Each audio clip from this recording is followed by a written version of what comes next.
Olá, meus irmãos e minhas irmãs, a paz do Senhor.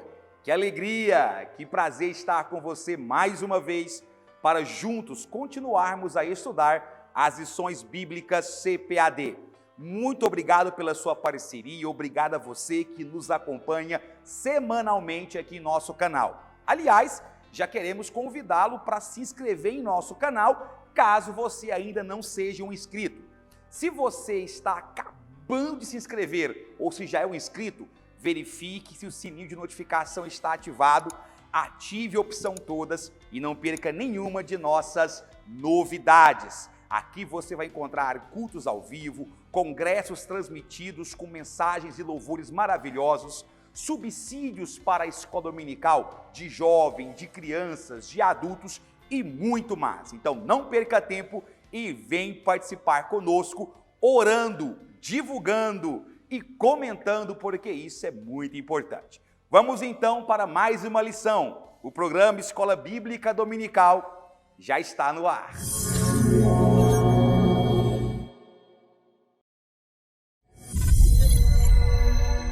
A nossa lição é a lição de número 10, cujo tema é O Senhor Jesus cura hoje. O nosso texto áureo está em Salmo número 103, verso 3, e diz: É Ele que perdoa todas as tuas iniquidades e sara todas as tuas enfermidades. A nossa verdade prática diz: a cura de enfermidades é um dos benefícios da obra redentora do Calvário. Nossa leitura bíblica em classe encontra-se em Isaías, capítulo 53, uma passagem extremamente conhecida, uma passagem messiânica, mas que você deve ler antes de assistir a esta aula, e também em Mateus, capítulo de número 8. Em Isaías 53 nós temos uma mensagem profética e em Mateus 8 nós temos um relato bíblico narrando o ministério de cura de Jesus. Objetivo geral, esclarecer que a cura divina acontece hoje. Portanto, esse é o panorama geral que nós temos da introdução de nossa lição. Nós vamos pensar que o tema cura divina, de certa maneira, é um assunto corrente ou comum para você que está me ouvindo, me assistir nessa hora. Cura divina tem se notabilizado ou se notabilizou através da grande mídia, por meio dos ministérios de televangelistas, por meio de testemunhos em canais de TV, em rádio, e infelizmente muitos deles viram nesta área de atuação do Espírito Santo uma chance de causar deturpações, de causar erros, promovendo falsas curas, falsos milagres e, de certa maneira, ao longo dos anos, esse tipo de ação descredibilizou ou deixou em descrédito aqueles que realmente creem, aqueles que realmente buscam e que possuem um relato real de cura milagrosa. Sem contar que em muitas instituições, o que se vê hoje não é o procedimento natural de cura ou de busca por cura, mas sim uma releitura pagã, uma releitura xamanística de procedimentos espíritas, orientais, que são colocados dentro do seu protestante para distorcer o que realmente é milagre de Deus e o que realmente é preciso ter para que o Espírito Santo continue atuando e que haja cura divina. É bom lembrar que existe o dom de cura, que nós conversamos inclusive aqui em uma de nossas aulas, né? O dom de cura, que é aquela pessoa que tem um chamado específico, uma capacitação do Espírito Santo para isso, e nós conhecemos grandes homens de Deus. Eu, por exemplo, tive o prazer de conhecer pessoalmente o pastor que já não está conosco, T.L. Osborne, que foi um dos maiores pregadores dos Estados Unidos e um homem usado por Deus no dom de cura divina, mas também existe aquela cura que é fruto da sua fé, que é fruto da intercessão, que é fruto da busca por aquele objetivo. E é sobre isso que nós iremos conversar agora. O nosso capítulo 1, nosso tópico de número 1, começa a falar sobre a questão da cura divina na Bíblia. E quando a gente vai falar sobre a cura divina na Bíblia, nós precisamos entender qual é a importância desta cura no contexto histórico de Israel, ao longo da história deste povo. Se você pensar comigo, vai lembrar que a nação de Israel, ela é chamada, convocada por Deus como povo separado há muitos anos atrás. Muitos anos atrás. Evidentemente, a medicina daquela época estava longe de ser o que é hoje. Em contrapartida, além da medicina daquela época não ser tão avançada em termos de tecnologia e de conhecimento quanto o que nós temos hoje, havia ainda condições precárias de higiene, de convivência, de relacionamento. Vamos lembrar que quando surge o povo de Israel, como povo, Deus precisa dar a ele leis. Quando nós falamos em leis, nós pensamos muito na questão moral, não matar, não roubar, mas o fato é que Deus tinha com Israel uma preocupação especial. Essa preocupação de Deus com Israel, ela ultrapassa a questão local, a questão geográfica, a questão militar, ou até mesmo a questão religiosa. A preocupação de Deus com Israel passa inclusive pela questão sanitária, pela questão de saúde de Israel. É muito interessante, isso deve ser pontuado por você ao longo da área, é que Deus, ele demonstra um cuidado com Israel em todos os sentidos. Observe que você vai ver Deus cuidando de Israel no aspecto moral, você vai ver Deus cuidando de Israel no aspecto legal, dando a ele um sistema jurídico extremamente avançado para a época, Deus cuidando de Israel no sentido espiritual e Deus cuidando de Israel através das questões de saúde. E quando eu falo saúde, eu estou me referindo à saúde corporal, saúde da carne. O livro de Levítico, talvez, seja o grande livro em que nós vemos este cuidado de Deus. Veja, o livro de Levítico, ele é tratado como o livro legal. Eu sempre digo que Levítico, ele é o vade-mecum da Bíblia, porque ali você tem todas as leis que regulavam o dia a dia de Israel. E 2 capítulos de Levítico me chamam a atenção, inclusive a revista, ela vai citar alguns desses capítulos, o capítulo 15 e o capítulo 17. No capítulo 15, você vai ver, em Levítico capítulo 15, você vai ver que Deus, ele dá orientações para Israel a respeito de doenças contagiosas. Em Levítico 15, você vai ver Deus orientando a Israel como proceder com doenças contagiosas. Apesar de não ser o único versículo, o único capítulo da Bíblia que fala sobre doenças contagiosas, porque ao longo do Pentateuco e até mesmo de todo o Antigo Testamento, você vai extraindo procedimentos que eram comuns naquela época, com enfermidades que poderiam se tornar epidemias. O fato é que no capítulo 15, Deus dá uma ênfase muito particular à questão venérea. Você vai ver que Deus fala, por exemplo, eu vou usar uma linguagem nossa hoje, Deus fala sobre a questão do corrimento, né, no homem. O corrimento do homem seria, por exemplo, o que nós chamamos hoje de gonorreia, seria produto da sífilis. Ele fala sobre o corrimento do homem que podia escorrer para a terra ou não. Inclusive fala também da perda de esperma e, na questão da mulher, a questão da menstruação. Você vai perceber que todo esse contexto é trabalhado em Levítico 15 no sentido de ser puro ou impuro. Quando se fala puro ou impuro, aqui não se refere propriamente a pecado, se refere a um procedimento natural do corpo que poderia estar carregado de enfermidades e que, se alguém tivesse contato com aquilo, poderia adoecer. É interessante porque hoje a medicina é desafiada por um vírus. E qual é o grande segredo que eles falam para se manter livre desse vírus? Primeiro, afastamento social. Segundo, higienização constante. É só ler Levítico 15, meus queridos.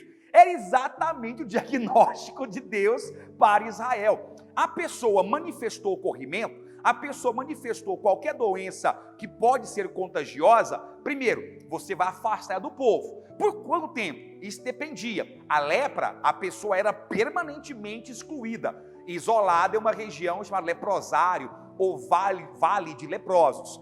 No caso de doenças que passavam, como sífilis, gonorreia e assim por diante, essa pessoa ela era isolada por no mínimo 7 dias. Detalhe, assim que alguém tinha contato com ela, encostava na roupa ou encostava em alguma peça da casa, a pessoa que encostou tinha que se lavar completamente e até o pôr do sol essa pessoa estaria impura. Ela não podia se aproximar de ninguém até o pôr do sol. Outra observação, se por acaso um homem ou uma mulher tivessem relações sexuais em impureza, assim como a pessoa doente, a pessoa que coabitou, também seria declarada impura. Ou seja, essas regras poderiam ser vistas como uma ingerência de Deus em aspectos sanitários, mas não, era Deus cuidando do seu povo. Já no capítulo 17, em Levítico 17, se você observar, nós temos ali uma questão agora de dieta. Deus está tratando com Israel relacionado à questão da dieta, alimentos. Os preceitos de Deus, de animais puros e impuros, ele não foi dado à toa. Nós estamos falando de uma época que, segundo os especialistas, está próximo ali da idade tardia do bronze. Isso significa que neste processo, fogo ainda era poder. Não era tão óbvio, tão fácil, tão trivial você obter fogo. Sem contar que os procedimentos de cozinha não eram tão finos ou higiênicos como é hoje. Nós sabemos que a carne de animais silvestres ou a carne do porco, ela é facilmente portadora de vermes, de tênias e de outros parasitas que podem causar dano ao corpo humano se não for propriamente cozida, assada. Ninguém pode comer uma carne de porco mal passada. Por quê? Porque a carne de porco mal passada tem uma chance muito grande de ter ovos de tênia e causar cisticercose e coisas afins. Então, Deus sabia disso. Detalhe, a questão do sangue, idem. O sangue, ele é portador de enfermidade se algum animal estiver contaminado. No homem é assim, nos animais também. Então, no capítulo 17, Deus dá algumas ordens. Fala, olha, primeiro, vocês não podem comer animais que vocês encontrarem mortos no campo. Seja mortos por acidente ou mortos por outros animais. Você não pode matar uma ovelha ou um boi fora da cidade sem os outros saberem. Claro, por quê? Primeira coisa é a questão ritualística. Você tinha que queimar uma parte do boi como oferta. Mas segundo, porque as pessoas tinham que ver que o sangue foi derramado, em que condições aquele animal foi morto. Tá? Então você vai perceber que no capítulo 17, Deus trata da dieta, da alimentação de Israel. E isso é tão interessante, irmãos, por quê? Porque você percebe que apesar de Deus ter capacidade, ter poder para curar, Deus está deixando bem claro para o povo, olha, vocês ainda são de carne. E como vocês ainda são de carne, vocês podem sofrer ações naturais do ambiente que você está vivendo. Por isso, hajam com profilaxia. Eu gosto com essa palavra, acho ela chiquérrima. Profilaxia. Hajam com profilaxia. O que é isso? Eu até digo que essa parte da Bíblia seria o evangelho profilático da Bíblia. Por que motivo? Porque Deus está dando profilaxia, você se cuidar, né, procedimentos de cuidado para evitar doenças. Então aqui você vê a ação da profilaxia de Deus para cuidar de Israel. E é interessante isso, de você ver tudo isso aí na Bíblia. Ou seja, a prevenção é bíblica. E aí, claro, no Novo Testamento, você vai ver Jesus chegando e curando enfermidades.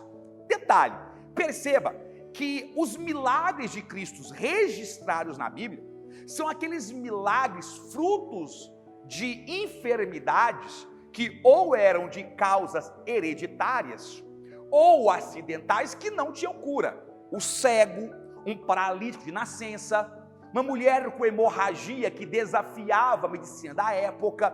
Ou seja, Cristo, ele foca principalmente nos milagres que fugiam à explicação da medicina, que fugiam ao escopo do homem. Isso é maravilhoso.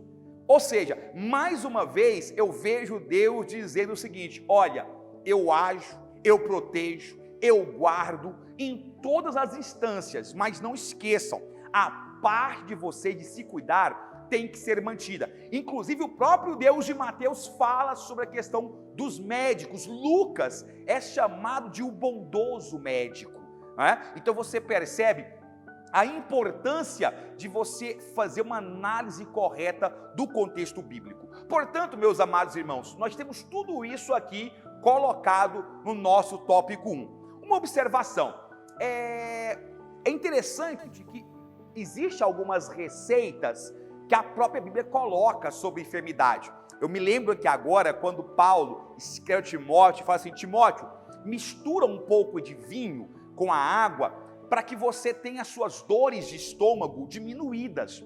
Isso era muito interessante, porque o próprio sistema de captação de água em Israel não era um dos mais higiênicos.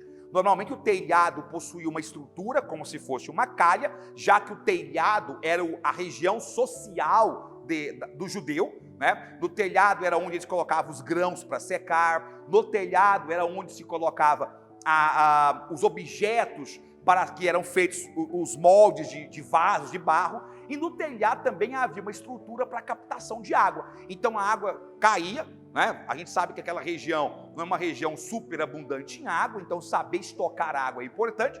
A água caía, escorria e era armazenada. O problema é que muitas vezes, no ato de cair no teto e escorrer, aquela água se contaminava. De certa maneira, você vai ver aí que colocar um pouco de vinho na água era uma coisa realmente eficiente, a própria medicina diz isso, eficiente para você estar minimizando esse contágio, digamos assim, essa contaminação. Muito bem, no nosso tópico 2, após nós fazermos essa análise completa, nós vamos entender que a cura divina, ela é parte da salvação. Então vamos colocar aqui o nosso tópico 2, meus irmãos. A cura divina faz parte, não por minhas palavras, tá, meus irmãos? Faz parte da salvação. Agora, deixe-me te falar uma coisa importante aqui. Eu já vou falar isso antes de discorrer sobre o capítulo proposto. Quando falamos que a cura divina faz parte da salvação, isso não é um processo vinculativo. Irmão de Israel, não entendi. Como assim? Não significa que você não ficará doente. Por quê? Porque você está dizendo para mim que a cura divina faz parte da salvação, mas ao mesmo tempo você diz que isso não é vinculativo. Veja, a cura divina faz parte do processo de salvação, porque ela está incluída na profecia do Messias. Se você pegar Isaías capítulo 53, que inclusive faz parte da nossa leitura bíblica, ali está escrito taxativamente: verdadeiramente, ele tomou sobre si as nossas enfermidades e as nossas dores levou sobre si. Se você for na raiz da palavra aqui, dores e enfermidades vai muito além da dor física, vai muito além da dor de uma enfermidade. Quando se diz sobre si enfermidades e dores, se relaciona tanto a enfermidades e dores físicas, quanto a enfermidades e dores metafísicas, espirituais, opressão, possessão e assim por diante. Ou seja, meus irmãos, nós temos que a cura é uma bênção de Deus, mas não significa que nós teremos um passaporte para não sofrer, tá? É bom deixar isso claro. Então vamos lá. Primeiro, eu sempre gosto de lembrá-los que a enfermidade começou no Éden, mas no Calvário ela teve o mais eficiente remédio para ela, que é o sangue de Cristo, que tem todo o poder. Isaías, ele escreve falando sobre a doença física, mas a doença espiritual. O que ele está dizendo aqui é a questão da possibilidade. O sangue de Cristo, o sacrifício do Messias, ele é suficiente para curar e ele é suficiente para salvar. Mas assim como a salvação, a cura, ela está envolvida em um contexto muito mais amplo. Porque nem sempre cura quer dizer bênção. Portanto, Deus cura, Deus liberta, quando isso está agindo de acordo com a sua perfeita vontade. Mas isso é um absurdo. Veja bem, nós temos a história do rei Ezequias, que ganhou mais um tempo de vida. Esse tempo de vida foi bênção para ele? Não, ele ganhou mais 15 anos. Mas os 15 anos de vida a mais que ele ganhou, não se converteu em ações sábias, em ações corretas.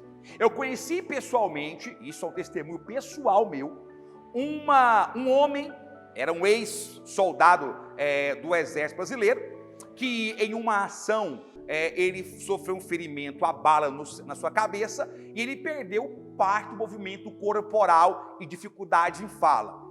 Um dia, Deus utilizou um profeta para dizer a ele: você ora e pede para ser curado. Eu não te curo, pois sei que se isso acontecer, não foi com essas palavras, obviamente, mas nessa direção, você não seguirá os meus caminhos, ou seja, desviará. A presciência de Deus age nesta hora. Mas o fato é que, independente disso, cura divina é algo bíblico e que está ratificado na própria Bíblia Sagrada.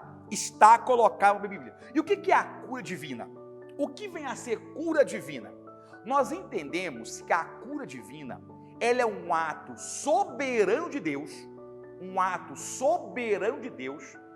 que liberta o corpo de uma enfermidade que foge ao controle ou às experiências da medicina humana, tá? Então, eu vou dizer para os irmãos o seguinte, que a definição mais apropriada que nós temos para a cura divina é que é o ato soberano de Deus em livrar nossa carne de enfermidades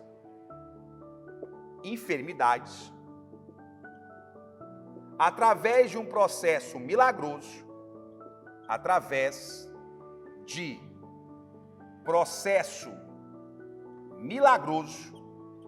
E o que seria milagroso? Aquilo que foge à ótica humana. Ou seja, é quando o médico desengana, é quando acontece uma atuação, e olha só, não estou nem dizendo que não seria algo que os médicos não curariam, tá? Poderia ser sim algo que os médicos poderiam atuar, mas que a cura acontece de uma maneira que a medicina não explica. Eu sempre gosto de lembrá-los que a cura divina, ela é um produto direto da intercessão. Ela é um produto direto da oração. Ela é buscada. E é isso, inclusive, que nós temos colocado na nossa declaração de fé. Observação: Deus cura, Deus liberta, mas isso não significa que nós não devemos procurar um médico. Essa observação, inclusive, é ratificada aqui em nosso tópico 2, porque existem pessoas que querem abusar da palavra de Deus.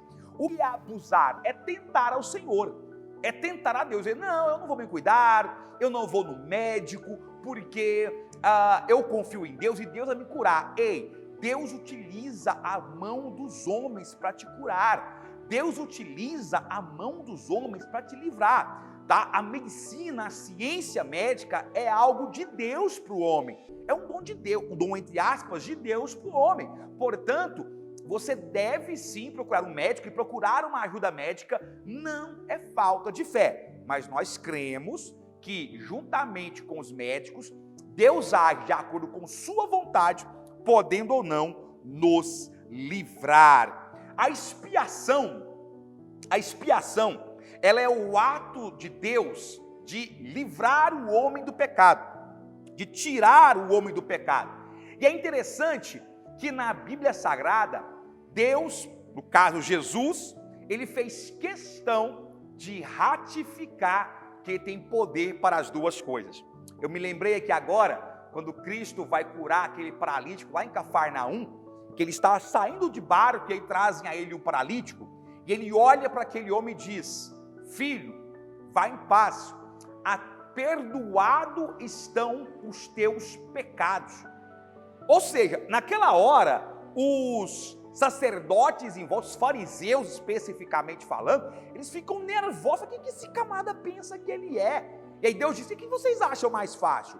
Mandar esse homem ter os seus pecados perdoados, ou falar para ele, levante e anda? E aí Deus fala, vai para a tua casa, levanta e anda. Ou seja, o que Jesus Cristo está fazendo aqui? Ele está mostrando que a salvação e a cura podem e são atividades exercidas pelo poder do nome de Jesus. Observe que Cristo não precisou fazer nenhum xamanismo, nenhuma mágica, nenhum grande ritual, uma questão de fé, mas ele primeiro destacou o que é mais importante, a saúde corporal ou a saúde espiritual. E aí ele coloca na ordem, primeiro a questão espiritual, depois a questão de corporal, a questão da carne, a cura. Cristo tem poder, baseado em próprio Isaías, capítulo 53.